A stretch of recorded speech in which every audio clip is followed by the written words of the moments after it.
4 of the worst 10 hurricanes in history been within the last decade, and 5 of the worst 10 wildfires have occurred in the last decade. So this is an issue that is affecting us all, and in an increasing manner. It's one we have to take very seriously and deal with it. Glad you joined us today. I'm Phil Moeller with EEI, and I have a terrific, diverse panel of experts on the variety of issues that we're going to cover on this panel in the next hour. And I want to make sure that you realize that our member companies in dealing with this have invested over $1 trillion in the infrastructure to make our grid harder over the last decade. Now, up until about 2017, most of those investments were in generation. After 2017, those investments shifted to have more on the distribution and transmission side. It's telling that we need to harden our systems accordingly. And our finance team, headed up by Richard McMahon and his team at EEI, has been surveying our members over their CapEx expenditures. And they've found over the last few years that about a third of those expenditures go to this issue of adaptation, hardening, and resilience. That is the subject of our discussion today, how we're dealing with that, again, in the face of more extreme weather facing us. I'll ask each of our panelists to tell you a little bit about themselves and specifically about their areas of expertise. I will begin our first panelist, David Eller. And to make sure that I have you correctly identified, you're the Vice President, Enterprise Risk, Edison International. You're in California. Correct. As we know, California sometimes is a postcard for the future, sometimes in good ways, sometimes in more challenging ways. And we know, and we talked about it earlier, that Edison International is a leader on this set of issues. Tell us about what you do and what you're doing on this subject. Will do. Thank you. Good morning, everyone. Glad to be here this morning. So as indicated, I head up enterprise and operational risk management for Edison International and Southern California Edison, our large electric utility subsidiary in California. That responsibility really is very broad, from identifying existing and emerging risk, identifying ways to mitigate those risks, and also serving as a pressure test, if you will, for the operations in their management of those risks. Been very involved in climate change regulation and response, as well as deeply involved in all aspects of wildfire. We have a public safety responsibility within my group, which obviously drives towards wildfire mitigation and response. And I also have responsibility for risk finance and insurance. So really the full spectrum of identifying and managing risk. Very good.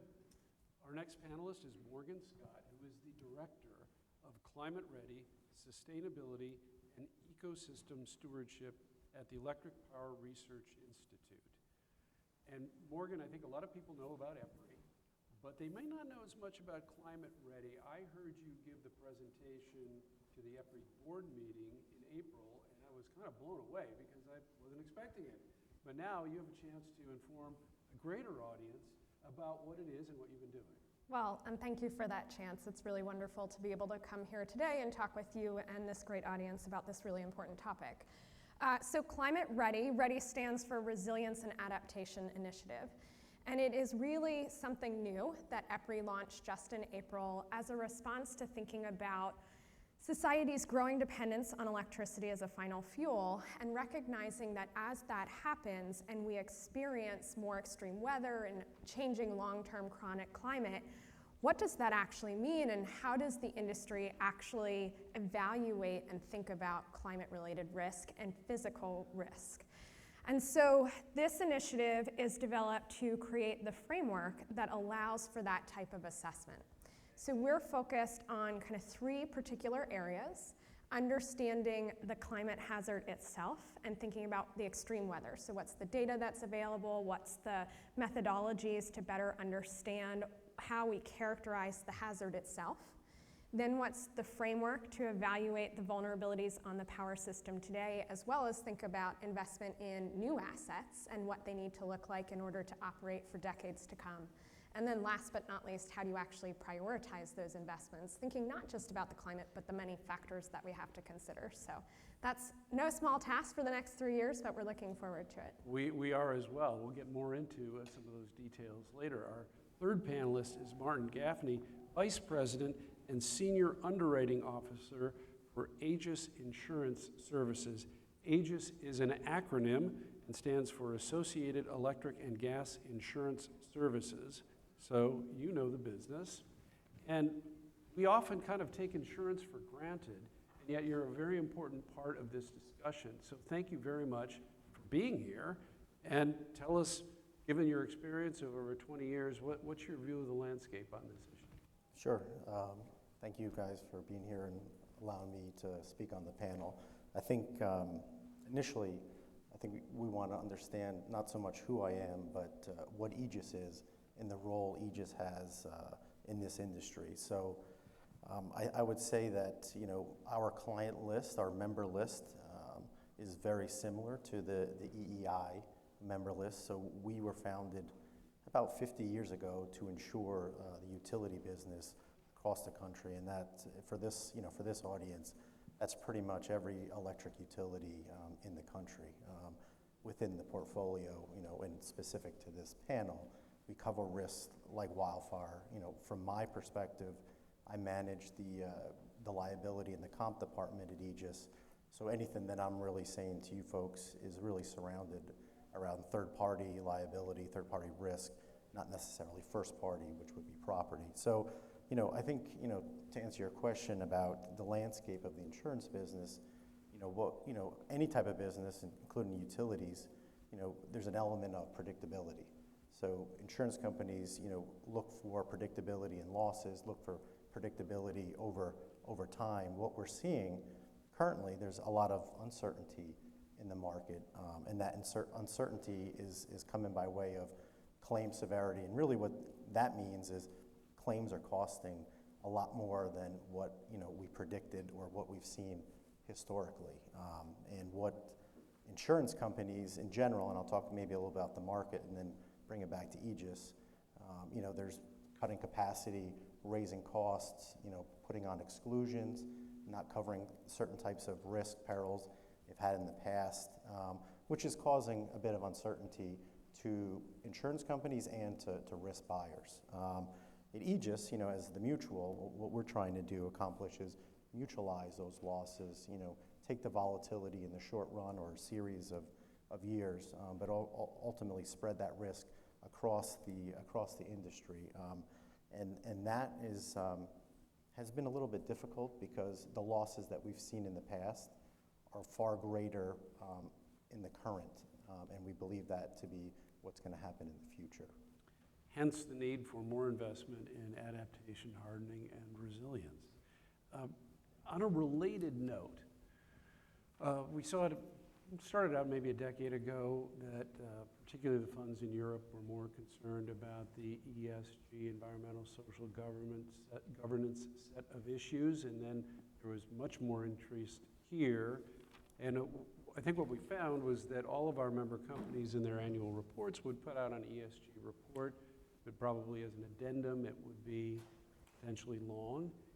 And our feeling at EEI, again headed up by our team in the finance group, thought we need more of a template that can be compared and contrasted on more of a consistent basis amongst our companies, and not only domestically, but eventually gas companies and in Europe as well. It's turned out to be something that I believe Wall Street's been very supportive of. Dave, first of all, your reaction to that, is it widely enough known?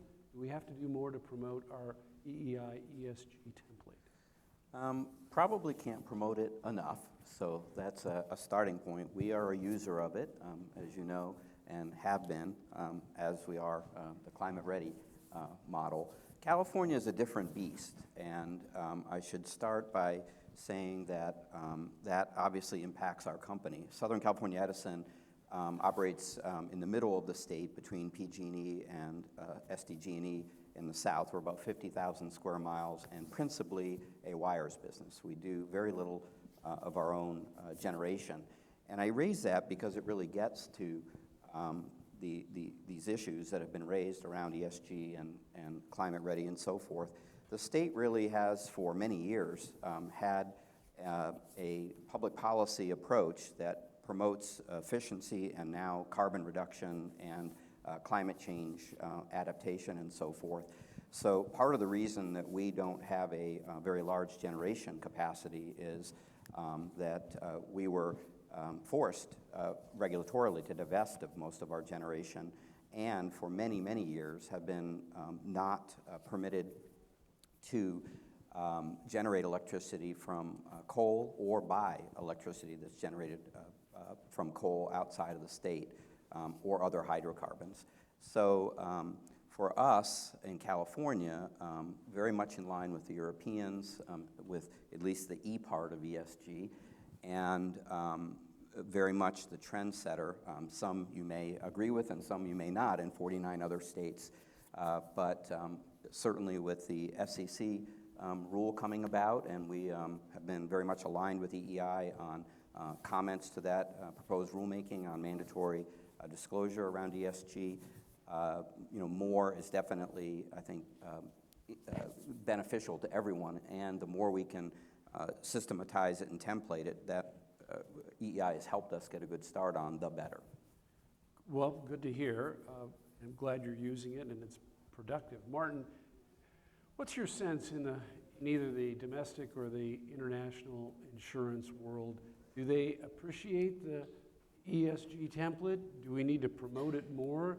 Do we need different ways to try and demonstrate its value? Or what's your reaction? From my position, AEGIS is certainly a unique insurance company. I think from what we know about the market in general, there's many insurance companies, domestic or foreign, who are taking a pretty strong stance on ESG and taking a baseline on coal production. They look at how much of your fleet is comprised of coal. Some of them set some standards on whether they will insure you or not if your coal portfolio is below or above those levels. I think at AEGIS, as the mutual, the industry mutual, our stance with ESG is we're adding renewables into our portfolio on a property and a liability basis, which we've had them through the utilities for many, many years, but at a little bit of a larger clip now. But our ESG portfolio is essentially going to go in and out of the flow as utilities reduce their ESG scores and their exposure to coal. Well, I think if you go to those international insurance conventions or whatever they do, we would appreciate you mentioning the ESG template so that we can continue to get the word out. That's our challenge with the general population, is demonstrating how much we've reduced our carbon emissions, and that's a continual process to educate our customers, our policymakers on the progress we've made and the trajectory we're on. Morgan, thank you for the introduction to Climate Ready, but can you go a lot deeper? Because I think this audience is very interested in what you're doing with the brand of EPRI behind it. We know it's going to be serious, thoughtful, and well documented, but it's also going to be really hard on you and your team. So tell us about the next 3 years, how you see it developing. Yeah, and I think actually the ESG question is a really nice introduction to it too, because I think the physical climate risk is the other side of the coin that is still very much ESG. So I think it makes a lot of sense. In terms of this particular initiative, you're right? So a lot that is going to be underway in the next 3 years. And the work streams, I think, which is really important, are very much iterative and working in parallel. And they have to be. And I think that's a really important point to be thinking about in this particular conversation, is that we're marrying the science and what's happening in terms of Earth system modeling with the reality of the power system and what we know about planning and how we approach that type of investment. And it's bringing these pieces together iteratively to inform each other, these two communities, to make a really useful product and a framework that can be informative to all. So part of that And EPRI can't do it alone, right? We have an entirely incredible bench strength of expertise, but we're also thinking about how do we make this a big tent effort because it is so big and because there are thought leaders from around the world that go very deep in this space. So when we think about characterizing the climate hazard, we have an incredible group at EPRI that works hard in this space, but we're also working with other organizations. So you may have seen the announcement with ComEd and Argonne, right? So thinking about national lab capabilities, how do we bring that into the fold to really understand climate data, methods for downscaling data, et cetera. NOAA, NASA, there's an incredible amount of data out there. But the question is, how do we actually make it usable? And how do we find the right metrics to inform us and think about the power system? What is actually suitable? 2-meter wind speeds, not that helpful for me if I'm thinking about transmission towers or hub heights on wind turbines that are very different. So what do I do with that data today? And then how do I communicate with the data set creators so that we can be moving towards these data sets that are more informative? So that's part of this, right? It's making sure we understand what's available today in the climate data space and how we actually use it. There are 10 different ways to downscale. Which flavor are you going to take? And you can, that's important. That's uncertainty. How do you characterize that uncertainty in a way that doesn't stop us, but actually creates a more valuable product? Because I've thought about a broader range of potential futures and use that to better inform my thinking. And then we partner that with the EPRI power system understanding, and that's how we dig into these frameworks of evaluating vulnerability, thinking about design standards, again, bringing in other experts from around the world, and then the not so small task of prioritization. So hopefully that's deep enough, but let me know where you want to go deeper. We're happy to go deeper as relevant, but it seems to me that this would be particularly useful for the insurance industry. Curious in the reaction, because if the scenarios that Morgan's painting out can turn into usable data for you to analyze risk, it seems very complementary. Yeah, I mean, I think, if we're talking about, analyzing risk, from an insurance perspective, we probably look at it multiple ways. I think the easiest way to explain is we're always going to look at historic data, right, to predict the future, and that can be either in the method of individual claims experience or exposure data, right? And I think it's more complementary, the exposure data. But I would say, depending on the type of risk we're talking about, the individual experience can sometimes outweigh the exposure, because at least in our business, the exposure would be a baseline measurement. Your individual experience sometimes outweighs the average, and that's pretty much how we calculate our premiums, and we look at cost of risk in that matter. Well, hopefully we can get the climate-ready data in a position where it can demonstrate lower risk depending on the investments that are made, and we'll make sure that we facilitate the insurance industry's involvement with the climate-ready initiative because of the significance of it. Morgan, any thoughts on that? Yeah, I mean, I think that's critical. I talked about this big tent approach, right? And I think the insurance industry is one of those groups we want at the table because it will ensure the value of what's happening and what's developed. And it's twofold, right? It's how do we get the information about what you guys are doing now and how you approach this and use it to inform the development of the framework itself, but then also take that into account as we think about what does the framework actually produce, so that the end product and what comes out of it is useful as well. This is not, I mean, this is absolutely for power companies to be thinking about risk and making decisions, but it's also a bigger industry tool. It's for everyone to be thinking about this and using it and becoming more informed on what the options are and how you actually begin to prioritize those. So David, you mentioned it earlier, Edison International was one of the first to sign on to Climate Ready. Yes. What's your reaction? How are you being involved? And other general thoughts on your involvement?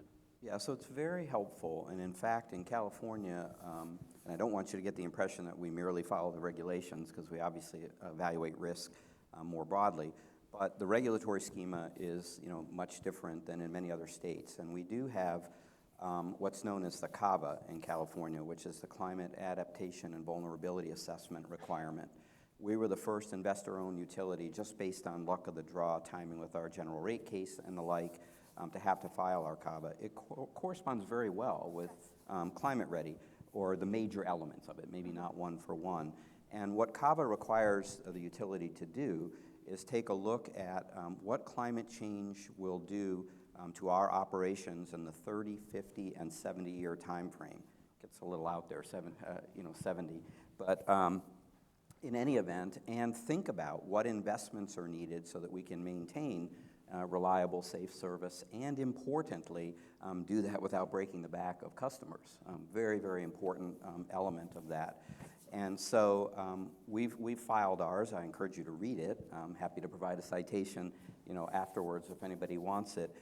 But it really does start to get down to brass tacks. What are the immediate, more the 30-year, time frame issues? We're obviously dealing with wildfire. We'll leave that for later questions if you want to get into it deeply. But also excessive heat and what that does to distribution and transmission and delivery of reliable service. Extreme rain events. Probably everybody read what happened in Yellowstone over the last couple weeks.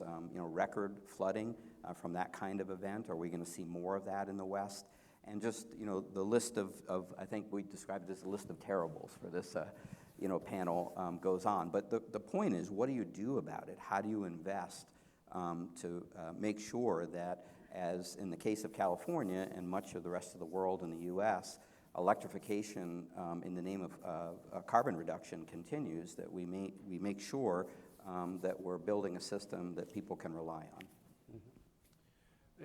I can't help it but give a plug, something that Lawrence Berkeley is going to be working on, the ICE calculator update that hasn't been updated in 20 or 30 years, and I think they're about ready to announce that.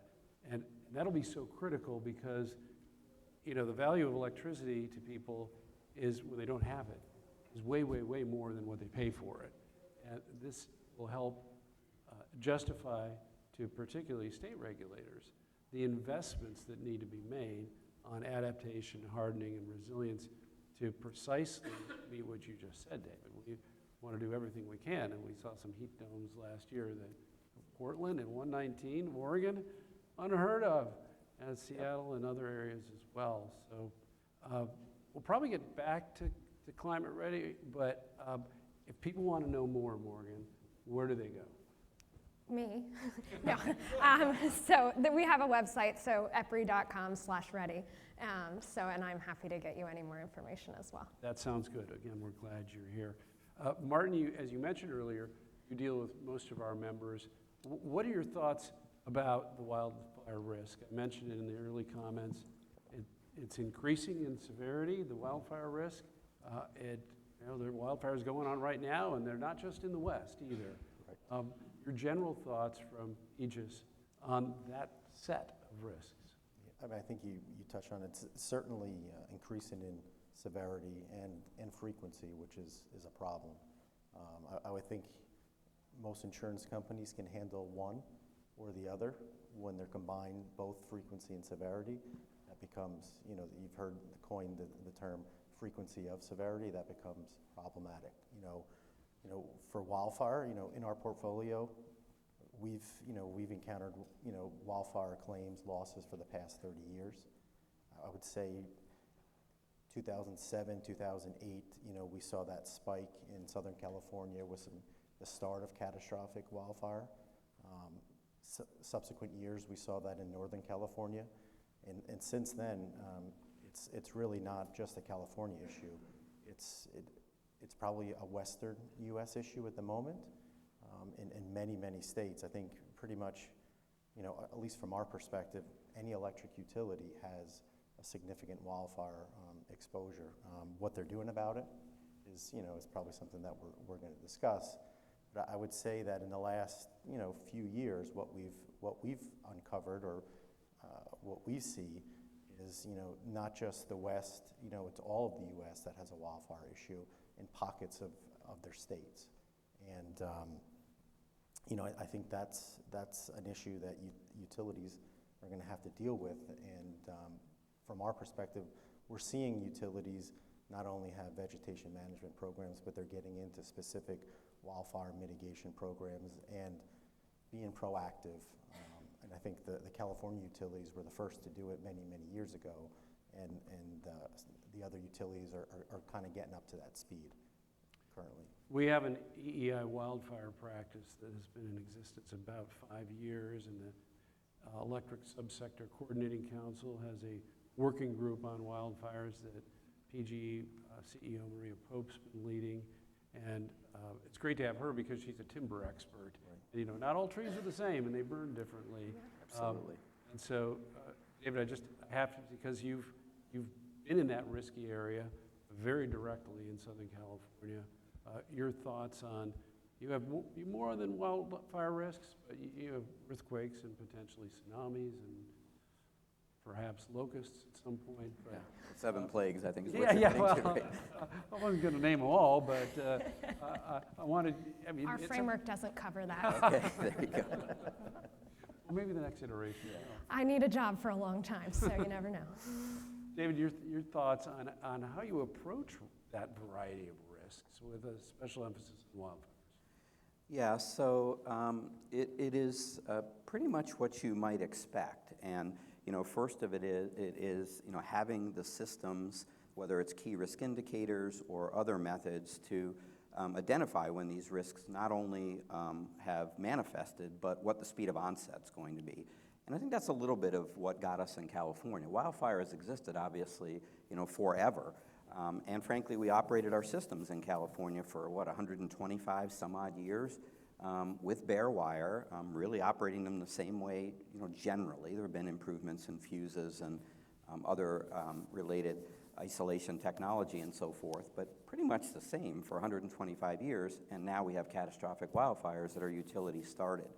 So it's making sure that you're aware of, and the CAVA helps us with this. It's, again, not just limited, as does your effort and EEI's ESG effort and so forth. What is the complete portfolio? What's the risk register look like for where our system can be impacted by climate change? And in the case of wildfire, as you might imagine, it's the spectrum. You need to start with the regulatory schema.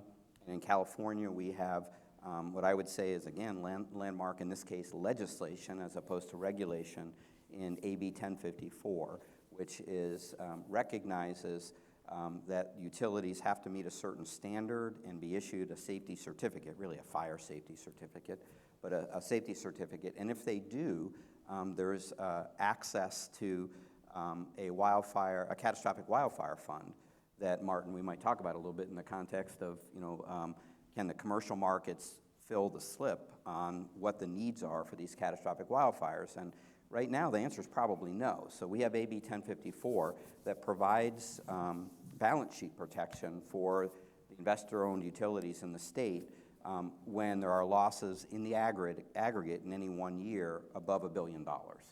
So legislation, and there's various other aspects to the legislative part. Then it's understanding the risk that your system can pose to the community. And that gets into grid hardening, which you've mentioned. And for us, and I'll just give sort of a thumbnail, and then you can guide me however you would like. We have embarked in an initiative that really centers around covered conductor. So taking bare wire and in extreme fire threat areas, covering that conductor. We believe we're the first to do so at this scale. It's not new for electric utilities around the world, but at this scale and for this purpose. And it has really turned out to be quite effective. It can be installed very quickly, so you get immediate risk buy-down or more immediate risk buy-down than you do with other techniques like undergrounding, which we do have in our portfolio, and I'm happy to talk about as well. And there are other grid hardening techniques that we use. Situational awareness has become really important. We have installed high-definition cameras throughout our service territory. About 90% is now covered, so that honestly you get two things out of it. You early detect smoke and fire conditions, so the fire department can be dispatched and hopefully keep fires in the incipient stages and not get big. And by the way, not only are fires destructive, as everyone knows, but think about how much carbon is produced from a wildfire. Not really good for those overall objectives. And secondly, it may help with proof. Did our system or did it not start the fire if the camera picks up smoke, away from our system? So situational awareness.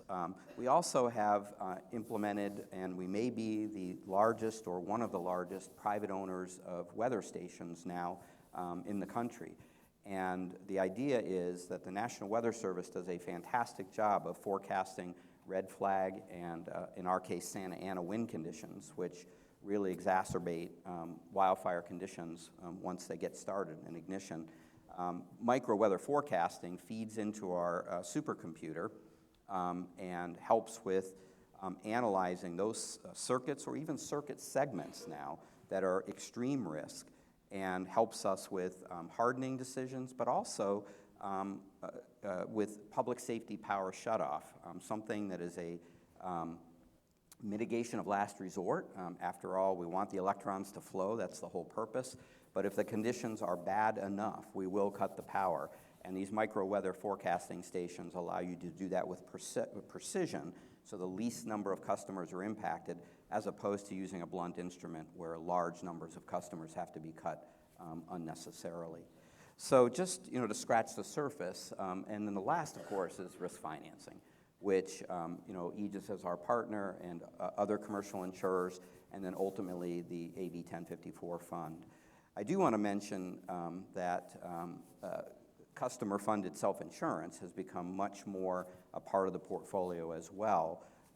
And as is the case with big catastrophic risk in other industries, for the wildfire peril, self-insuring has become much, much more of a needed and viable option for us, and I think it will be for others as this peril continues to unfortunately spread through the country. Martin, a couple of reactions to David's points there? Yeah, I think, as David mentioned, we're partners in this business, so I think we understand their business well. So, when we're looking at, wildfire from that aspect, some of the topics that David has talked about is certainly things that we look at for every risk. I think I mentioned before, if you're looking at, what's your vegetation management program look like, and every utility has a systematic program, and their trim cycles range from every 3 years to 5 to 7, depends on where they are and what's necessary. And as utilities are evolving into specific wildfire mitigation programs, some of the things that we look at is the use of analytics, right? So are you out there identifying where your problem areas are, and how are you differentiating those areas just to, rather than your overall system, right? Are you prioritizing those specific areas to make sure you're trimming the vegetation every year versus every 3 years or every 7 years? Are you monitoring, controlling, and patrolling those lines in high fire times? And then we get into, are you using covered conductors, or are you undergrounding those areas? And then what's your stance on PSPS, the power shutoff? So as California has started that, we're starting to see other utilities around the country starting to utilize that as a last resort. Which it has to be, yeah. So that's kind of where, we're certainly, like we said, partners in the business, and we know the risk pretty well.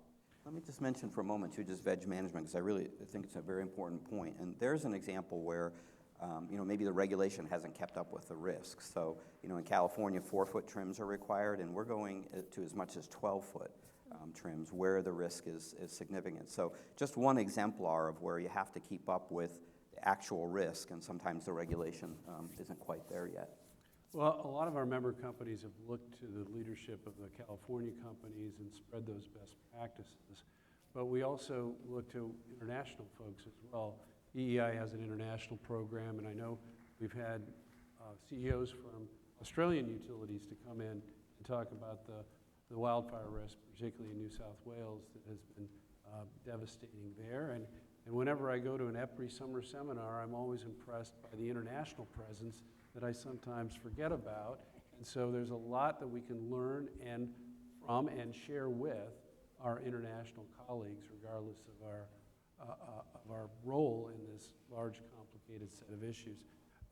Morgan, any thoughts on how wildfire risk will play into climate ready? Yeah, for sure. And we've actually been talking as a technical team about to what extent can we accelerate some of the wildfire aspects of the framework, recognizing what's going on right now. And then it has to be balanced with everything else as well. Right. But actually something you said made me really think that's interesting about wildfire. There are absolutely climate aspects of this, and we'll be thinking about wildfire weather and how does that inform our thinking and evaluation of this wildfire risk. But there are also non-climate impacts, right? Factors that drive wildfire, and then there are kind of non-system approaches. And we have to think about all of that. So for me, it's more questions at this point in time about like, well, how do we do that with this framework? How do we appropriately think about, we're thinking about extreme weather, we're thinking about the weather components, that's what this is intended to be. But in this particular instance, it's a bigger picture and we want to be thoughtful about that. And when you are prioritizing investments, and I'm sure you give this lots of thoughts in your line of work, but like you have to think about the full picture, the context, and all of the levers that you have available to you in order to make decisions on what to do next. So maybe it is situational awareness cameras, or maybe it is vegetation management or land management, or thinking about emergency response that are more affordable or different approaches. And so for me, it's a question of how do we evolve the framework, how do we build it in a way that allows for us to think comprehensively about these questions and these topics. Well, and it goes down to local land use zoning. Totally. And the interface between what used to be Absolutely. a wildfire area and what's now becoming urban or suburban. And that's land use is a huge. real world factor. Land use and building codes, the third rail for sure. Yeah. You know, and because there's cost involved, and yet we know that if, you know, as an example, building standards are changed for retrofit and new construction, you can certainly mitigate, you know, wildfire risk, which I'm sure the insurance industry, homeowners carriers in particular, would be, you know, very much in favor of. But how do you cross that? And landscaping is going to be part of that. Landscaping is part of it as well, yes. So David, you mentioned data, and maybe that's where better use of data can help make the case, perhaps to local governments, that certain different practices should be employed to ensure more health and safety to our citizens.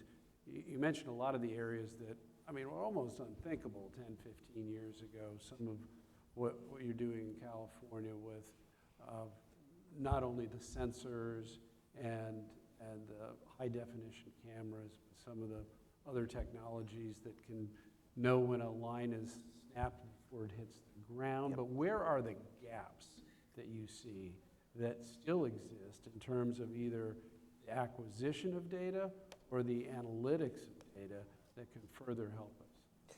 Yeah, so the data is much improving, and how to exploit it really is the key question. Modeling in the wildfire area, that peril is, I would say, and Martin, you may disagree on this, you know, probably a couple decades behind other catastrophic perils like, you know, earthquake, wind, flood. And so we cast our net pretty widely right now. We use a series of commercial modelers, and not, you know, advertising any one of them, but just you can obviously see this in our wildfire mitigation plan, which is public and required by the state. And those models do a couple different things, thus we have different approaches. One, Technosilva, really was developed for helping fire departments position and be ready for and respond to wildfires. And we've, the whole industry and the state, Cal Fire, Cal OES, and others, have adopted that model for the purpose of prioritizing our grid hardening efforts, very important. Again, the customer impact and trying to get the most risk buy down for a customer dollar first. and also for PSPS purposes. So it's more of a real-time or near real-time model. On the other hand, we've used, which the insurance industry does as well, RMS, which is a probabilistic or stochastic model for the purpose of looking at the impacts of public safety power shutoff, looking at system-wide risk buy-down. A third I'll mention, and these are all developing and getting better literally by the year. UCLA had a model that they'd already developed for the purpose of judging ingress and egress in the case of multiple disasters, not just limited to wildfire. And we took that and adopted it for our use because one of the parameters around wildfire, and maybe other natural disasters as well, earthquake could be a good example, is you don't want people to get trapped, you know, in a rural area, as an example, where there's only one ingress or egress into the area. So we've taken a UCLA model and you know, really customized it for that use, and we're utilizing it to help understand the data around that parameter, which is really important, you know, from a public safety perspective. Well, Martin, are these the kind of things you work with our member companies on in terms of data analytics and gaps and the need to drill down to assess risk? Certainly, yeah. I think we've, over the last few years, created some in-house tools. And I think we're, like I said before, AEGIS is a bit unique with respect to wildfire, because I would say, you know, the majority of markets out there, commercial markets, have probably taken a pretty hard stance on fire from a risk perspective, almost to the point where it's uninsurable, or the cost of it is, there's very little risk in it. But you know, we've developed some in-house tools, and we work with our members to do wildfire mitigation efforts with them. And some of the gaps, you know, David mentioned, the egress is certainly a large component of where we see utilities having a gap, that they're not quite thinking about that. We certainly know, and we share the same information where the problematic areas could be, and I think most utilities understand their system better than certainly the insurance company, and they know where those areas are.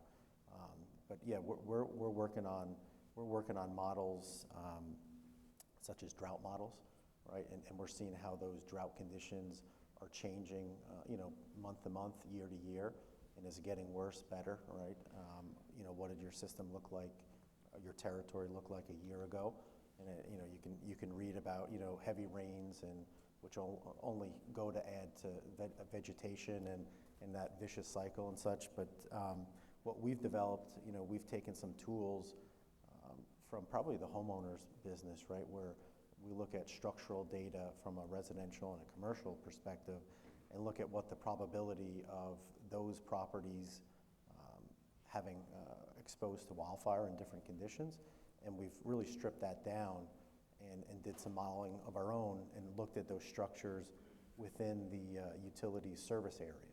So how many homes are within utilities kind of distribution system, and what the probability of a fire in that region. What we're currently working on, we're not quite there yet, is what it looks like from a transmission perspective as well. So we're getting there, but that's some of the things that from our members, we share that data with them, so we can, we want to partner with them overall, not just keep it to ourselves. Yeah. Thank you. Yeah.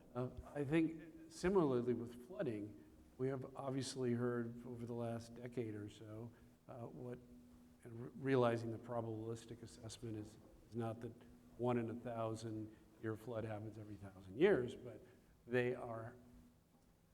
big floods are happening more frequently. And how are you assessing that increased, or at least what appears to be an increased risk? From a flooding perspective, I can tell you from a liability perspective, the flooding really hasn't really affected our portfolio to date. That's probably more of a property issue, but certainly that's something that the likes of RMS and those models help. I think they help with storm surge. They help with coastal flooding. I think some of the things that we're working with is, what river systems and inland flooding looks like, because I don't think those models historically are capturing where really the flood zones may exist. So that's certainly a work in progress from our perspective. Earlier you mentioned the fact that some of these properties, or at least aspects of it, are uninsurable. It goes to the affordability of insurance question, and the fact that we're seeing more risk. Presumably the premiums are going to be higher to reflect that risk. How are you approaching it, and I'll follow up with David, on making sure that insurance is still affordable for companies, and through our companies, our customers is. Yeah, I mean, it's, I think as we said before, fire is becoming, more severe and more frequent. And from the industry mutual, we coined the phrase, we try to mutualize the losses, right? So that essentially means we want to share that loss cost amongst all our members. I would say probably about 5 years ago, we spread that risk amongst all our members for fire. In the last few years, what we've done is really taken a deep dive and looked at those members who have more heightened exposure to fire, and have like a subcategory of mutualized. So yeah, does it cost more? Yeah, I mean, it costs more these days because the losses are more. So I think we have a pretty good handle on what our loss costs are, and we want to continue to write the peril and provide that insurance to our members. But it does come at a cost, and as that things become more expensive, the price will have to flow with that. David, your reaction to affordability? Yeah, so not to be cutesy about it, but the first thing and best thing we can do is cut the frequency of severity of loss, right? Right. That's directly proportional to loss ratios and what the carrier is going to be charging. And that's a longer term effort. All public. In our December, so our 2021 year-end financials, we published a report that indicated that we believe, based on a 2018 baseline, we've taken 65 to 70% of the wildfire risk out of our system by our hardening efforts at a pretty large cost. Yeah, right. But nonetheless, I think those are the kinds of things, and then the statistics that follow, reduction in faults, reduction in ignitions, reduction in frequency of severity. And so what do you do in the gap periods? And that's where I alluded to, customer-funded self-insurance. Use of captive insurance companies and risk pools really, is probably the answer in the interim, and maybe in the long run as well. And it's, certainly not unprecedented. The California Earthquake Authority for earthquake peril. Here in the southeast, there have been wind and hurricane facilities that help with spreading the risk, as Martin has talked about. And the same is probably needed for wildfire as well. And I'm talking about, in addition to the AB 1054 fund, this is really around the first $1 billion of loss that the fund in California doesn't cover. And so how do you get your regulator to understand? And these are complex risk financing issues that sometimes your own company doesn't understand as well outside of the insurance group or the finance group. And educating regulators and ratepayer advocates and the like that this is a form of insurance, a risk transfer that's used throughout industry. Hasn't been as prevalent in the utility world, but it's got to be part of the portfolio. And making sure that you do that in an actuarially sound way, and that you protect the funds so that they're really in place, and give the regulator assurances that the funds are being collected for the purpose of taking care of whatever peril you've designated them for, in this case, wildfire. That is a perfect lead into my next set of questions related to the fact that not only explaining to regulators the importance of insurance and the role that it plays in protecting companies and customers through the companies, but also the fact that regulators, particularly at the state level, are going to be the ones that approve most of the adaptation, hardening, and resilience investments that you make. I sit on this kind of darkly named NARUC Presidential Task Force on Emergency Preparedness, Recovery, Resiliency, and I'm the vice chair of the Black Sky Subcommittee. Sounds scary. Oh, yeah, and we mean it too, yes. But we're going to be putting out at the July San Diego NARUC meetings, we'll have an exercise, we'll have a playbook for essentially state regulators to deal with the next black sky event. And a lot of it has to do with practicing ahead of time, particularly at a regional level. But I would like your reactions to the role of regulators, not only federal regulators, but largely state regulators. And I will also encourage you, through your organizations, to be a part of it. And Morgan, you can't get out of this question because EPRI has a good presence at NARUC, but I'll start with Dave. Sure. Well, preparedness is very, very important, and there's a rich history of it in the utility industry with mutual aid and addressing, again, here in the Southeast, hurricanes, wind, and the like. Scaling that to handle the perils associated with climate change that are going to be different, like wildfire, the frequency and severity of it, and are going to impact different areas is really critical. I think with state regulators, it starts with them understanding the risk, and in a perfect world, that would be before the onset of the risk. It's much easier, obviously after the fact, but a little late, in taking care of the preventative side and the like. But then it's really transparency, and we in California have really adopted FEMA's incident command system, and very much coordinate amongst the utilities in the state and through our trade associations and the like outside of the state. We have our government partners, frankly both federal and state, participate in our exercises and provide us constructive feedback. But it's also having those regulators at the ready when things do occur. And that means support not only financially but reputationally and politically and so forth. So there is a lot of interaction to be done. There's a lot of desire by the regulator to know what our plans are, and then ultimately that they execute correctly. It gets a little complicated because in some respects you've heard the term horizon scanning, maybe looking around the corner. It's understanding what those perils are going to be, and some of them are, the black swan is really not the right term because most black swans we did have some warning of and knew about it, but really those events, anticipating the unanticipated and being ready for them, and educating your regulator, sometimes vice versa, so that they're in a position to understand and support.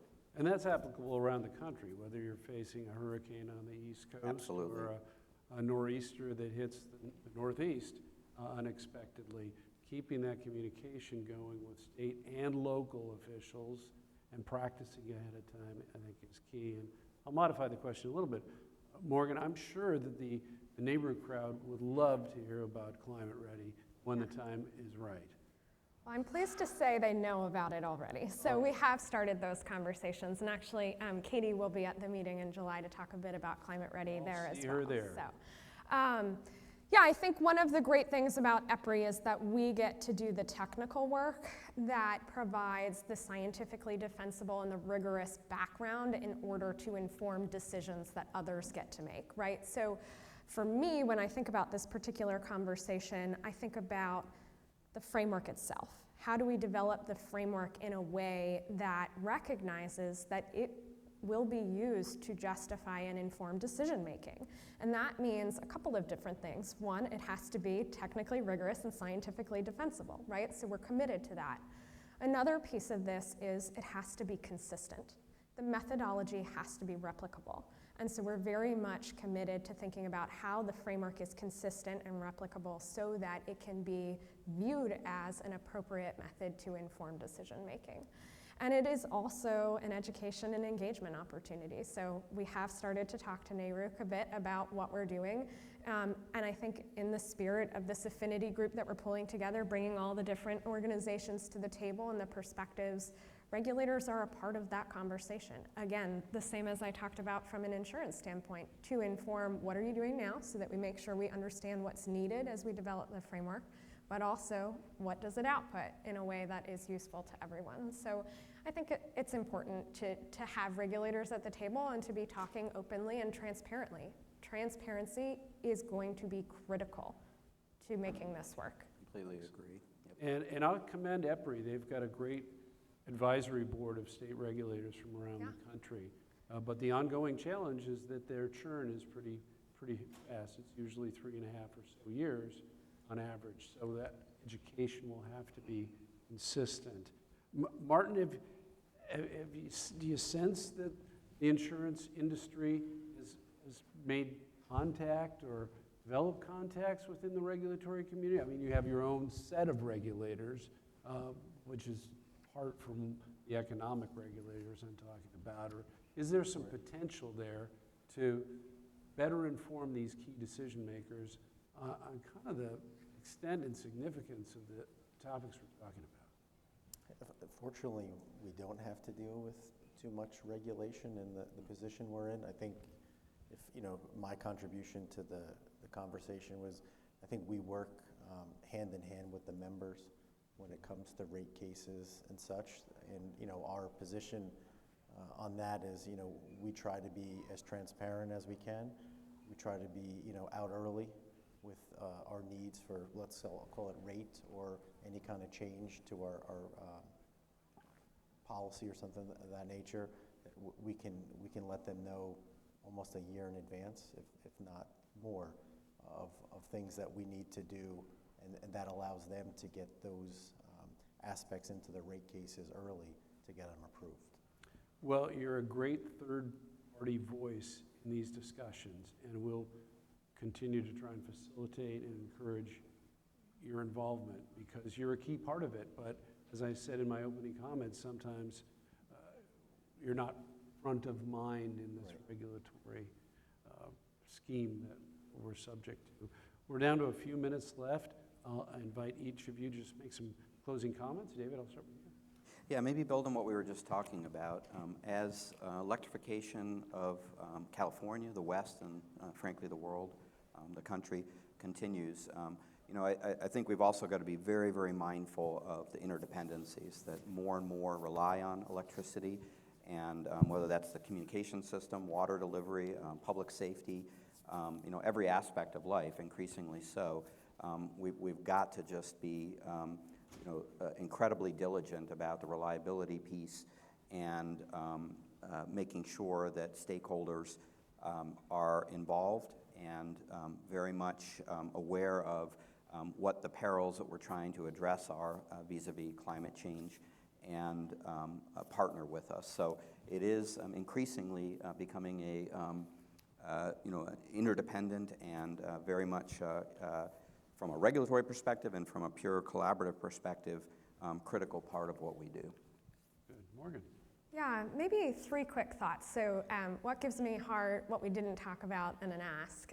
So one thing that really excites me is I'm in a lot of conversations right now where this bridge between the science community and practitioners from the power sector is starting to appear and start to come together. And to see the interest on both sides to bring that together has been really encouraging. And it excites me, and I think that's what is going to drive Climate Ready forward. One thing we didn't talk about was equity, and we can't talk about everything, but I think it's really important to remember that in this particular conversation, historically disadvantaged and vulnerable communities typically are located geographically in vulnerable spots from a climate risk perspective. And we also know that these communities experience outages differently than their affluent neighbors. And so keeping that in mind as we think about decision making and prioritization and how we approach this topic, I think is important, and I would feel remiss if I got off the stage and didn't say that. And then the ask is get involved. And so there are many ways that that can happen. From the power company stance, it's becoming a participant. You all might have seen press releases yesterday. AES is the newest member in, so we're really pleased to have an incredible group of companies that are joining in to do this, but also non-utilities and non-power companies that are coming in as a part of the affinity group. So if you have a perspective to add and you're interested in this topic, please get involved, because we need all of the perspective in order to make this valuable. Very good. Martin? Yeah, thanks. I think I would take the opportunity, really haven't been in an audience full of maybe utility operations folks, tend to be, with people like Dave and the risk buyers, but I would take the opportunity to say, when we're doing anything within your company, you should be always thinking about the risk it has and get involved with your risk management and your safety people within the company, whether it's signing contracts or how you're doing your business. People like David are really instrumental in your respective companies. So when you think about anything, think about risk first, and certainly get involved, because it's an important aspect of the operations. Appreciate the plug for the risk management function, yeah. All excellent comments. David, Morgan, Martin, thank you for joining us and being part of this panel. I'll ask our audience to thank them as well.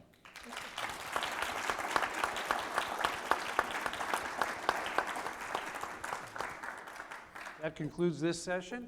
I think it's about time for lunch, and then we'll have 2 sets of concurrent sessions later on this afternoon. Thank you for coming today. Thank you. Great.